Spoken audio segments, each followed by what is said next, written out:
Deccan trap എന്നറിയപ്പെടുന്ന ഭൂമിശാസ്ത്രപരമായ രൂപീകരണത്തെ ഇനിപ്പറയുന്ന ഏത് പ്രസ്താവനയാണ് ശരിയായി വിവരിക്കുന്നത്? ഉത്തരം ഓപ്ഷൻ ബി. ക്രിറ്റേഷ്യസ് കാലഘട്ടത്തിൻ്റെ അവസാനത്തിൽ അഗ്നിപർവ്വത സ്ഫോടനങ്ങളാൽ രൂപപ്പെട്ട ഒരു വലിയ അഗ്നിപ്രവിശ്യയാണിത്.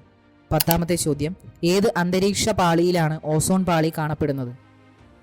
ഉത്തരം ഓപ്ഷൻ ഡി. സ്ട്രാറ്റോസ്ഫിയർ. 11ാമത്തെ ചോദ്യം, കേരളത്തിലെ പ്രധാനമായും കാണപ്പെടുന്നതും വിവിധ വ്യവസായങ്ങളിൽ ഉപയോഗിക്കുന്ന ടൈറ്റാനിയം ഡയോക്സൈഡ് പിഗ്മെന്റിന്റെ ഉൽപാദനത്തെ പിന്തുണയ്ക്കുന്നതുമായ ധാതു ഏതാണ്? ഉത്തരം ഓപ്ഷൻ സി. ഇൽമനൈറ്റ്. 12ാമത്തെ ചോദ്യം, സർക്കാർ സംരംഭത്തിന് കീഴിൽ സ്വത്തുക്കളുടെ ജിയോ ടാഗിംഗ് പൂർത്തിയാക്കിയ ആദ്യത്തെ സംസ്ഥാനമെന്ന പദവി അടുത്തിടെ നേടിയ ഇന്ത്യൻ സംസ്ഥാനം ഏതാണ്? Option A. കർണാടക. 13ാമത്തെ ചോദ്യം, ഇന്ത്യയിൽ ഒന്നാം പഞ്ചവത്സര പദ്ധതി ആരംഭിച്ച വർഷം? ഉത്തരം ഓപ്ഷൻ ഡി. 1951. 14ാമത്തെ ചോദ്യം, നീതി ആയോഗ് സ്ഥാപിതമായ വർഷം?